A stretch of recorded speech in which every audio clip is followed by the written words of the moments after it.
Vladimir Putin. When you were pressed about his killing of journalists, you said, I think our country does plenty of killing, too. What were you thinking about there? What killing sanctioned by the U.S. government is like killing journalists? Well, I think, number one, I think Hillary, when she was Secretary of State, made some horrible, horrible decisions, and thousands and even hundreds of thousands of people have been killed. I mean, you look at what went on in Libya. You look at so many bad decisions that she made. She's incompetent as far as I'm concerned. That's you not look at killing her by the United States government, though, is it? That's not the same as ordering a killing.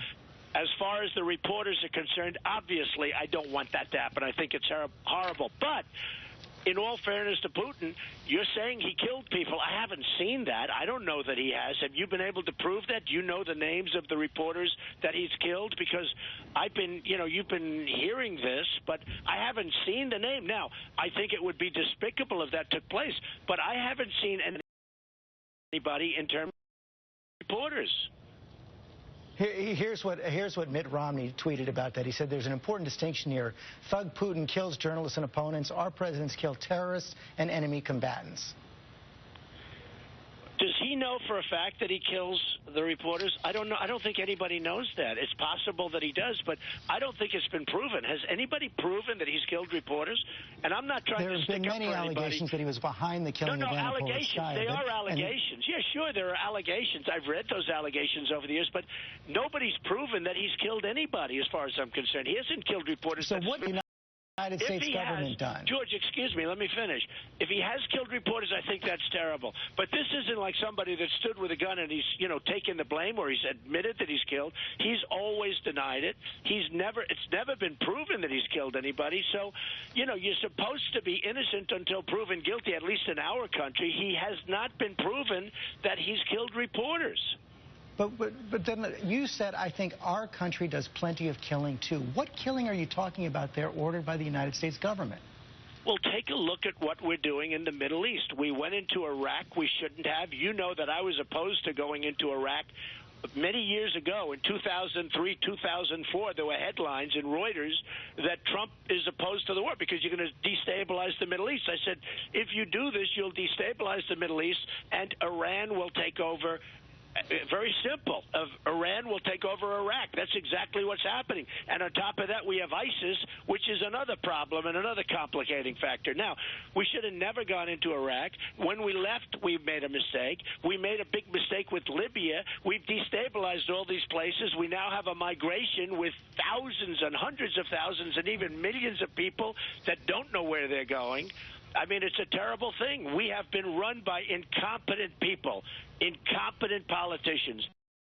No, and that's probably why I'm leading so high in the polls, because people are tired of seeing very, very stupid and very, very incompetent people running our country into the ground. In the meantime, we owe $19 trillion, soon going to be $21 trillion, and we better get our act together fast, George, because our country is going down if we don't.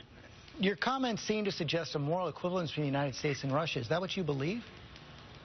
I'm not saying anything. I'm saying when you say a man has killed reporters, I'd like you to prove it. And I'm saying it would be a terrible thing if it were true.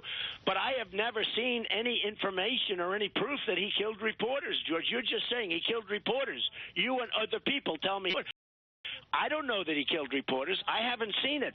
If he did, I think it's despicable. I think it would be accusations, and I don't see any proof. And by the way, he totally denies that he kills reporters. He totally denied it.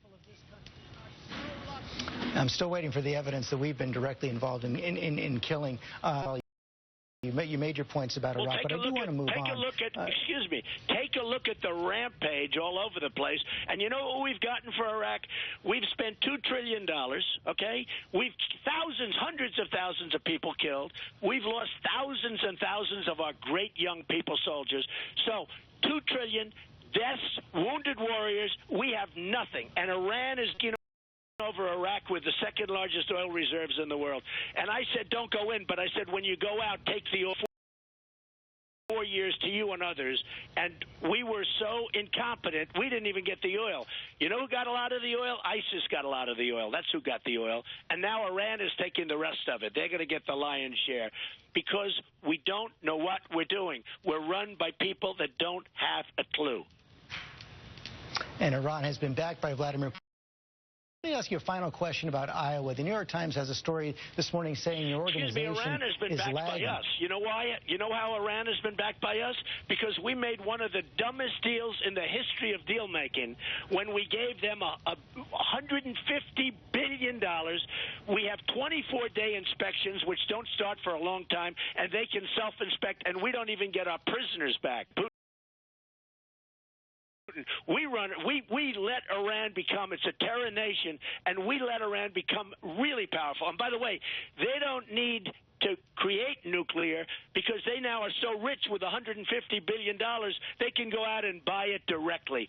So we're the ones that have really empowered Iran, not Russia. Russia's certainly doing their damage also. But we, through sheer stupidity of a deal, one of the worst deals I've ever seen negotiated, we are the ones that truly have empowered Iran, and it's a disgrace. We've empowered Iran more than Russia has? George, we just made one of the worst deals I have ever seen in deal making. I'm not talking between nations. We don't even get our prisoners back. And now, after the deal is made, they want to start talking as a new deal to get our prisoners back. And they want a lot for the prisoners, for the 4 prisoners. And by the way, they say we're not going to give you 4. And the Iranian negotiating position was backed up by Russia. Hey, you know why? Because Russia's making a lot of money with the deal because they're selling other military armaments to Iran, and they're making a fortune on it because they're smart. You know what we're getting from that deal? Nothing. Russia should want them to make the deal because Russia's selling armaments, and they're selling missiles, beautiful new modern missiles. They're selling them to Iran because our people don't know what they're doing. So, of course, Russia wanted that deal to be made because they're making a fortune. But you know what? We get and nothing. That Russia is selling missiles to Iran? Of course it's awful. Russia's a negotiator with us at the table. Russia wanted Iran to make that deal because they wanted Iran to have a lot of money so that Russia could take some of that money away from Iran because Russia tremendous numbers of missiles and armaments, George, if you don't know that.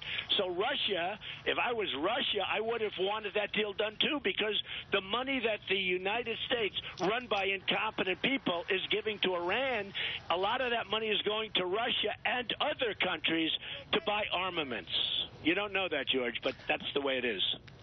I do that. I'm just not sure it's our fault. I'm afraid that's all we have time for this morning. Always a lively conversation. Mr. Trump, thanks for joining us. Thank you.